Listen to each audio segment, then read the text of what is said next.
അപ്പോൾ ഇന്നൊരു വാട്ടേറ്റിൻ്റെ കണ്ടാലോ. ഞാൻ രാവിലെ തന്നെ ഓടിപ്പിടിച്ചാണ് ഇവിടെ എത്തിയത്. നോക്കുമ്പോൾ തുടങ്ങിയിട്ടൊന്നും ഉണ്ടായിരുന്നില്ല പ്രോഗ്രാം. എന്നാലും ഭയങ്കര ഹറി ബറി ആയിട്ടാണ് എത്തിയത്. വേറെ നല്ല എണീക്കാൻ ലേറ്റ് ആയതുകൊണ്ട് ഞാൻ ആ കൃത്യസമയത്ത് എത്തണമല്ലോ എന്ന് വിചാരിച്ച് ഓടിപ്പിടിച്ച് പോയി. അതുകൊണ്ട് ബ്രേക്ക്ഫാസ്റ്റ് സ്കിപ്പായിരുന്നു. പിന്നെ അവിടെ നിന്ന് ഒരു 11 മണിയാകുമ്പോൾ ഒരു ടാങ്ക് കുടിച്ചു. പിന്നെ അതിൻ്റെ ബാക്കിൽ തന്നെ 2 കപ്പ് കേക്കും ഒരു കിവിയുടെ ഡ്രൈ ഫ്രൂട്ടും കൊണ്ടുവന്നു. കപ്പ് കേക്ക് ഞാൻ കഴിച്ചു.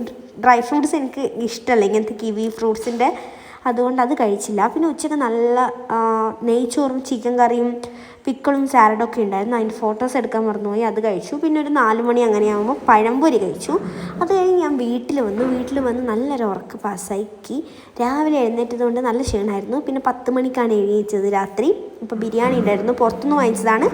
അങ്ങനെ ബിരിയാണി കഴിച്ചു. പിന്നെ എനിക്ക് കുറച്ച് എന്താ പറയുക സ്വീറ്റ് ക്രേവിങ്സ് വന്നു. അപ്പം ഞാൻ എന്ത് ചെയ്തു, ഒരു ഡ്രീം കേക്ക് കുറച്ച് കഴിച്ചു. ഇത്രയും ഇന്ന് കഴിച്ചുള്ളൂ ഗൈസ്. കാരണം ഇന്ന് ഭയങ്കര ഹെക്റ്റിക്, അങ്ങോട്ടും ഇങ്ങോട്ടും ഓടുന്ന ഡേ ആയതുകൊണ്ട് വീട്ടിൽ തന്നെ ഇരിക്കുന്നില്ലല്ലോ. അപ്പോൾ ഇന്ന് ഇത്രയേ കഴിച്ചുള്ളൂ.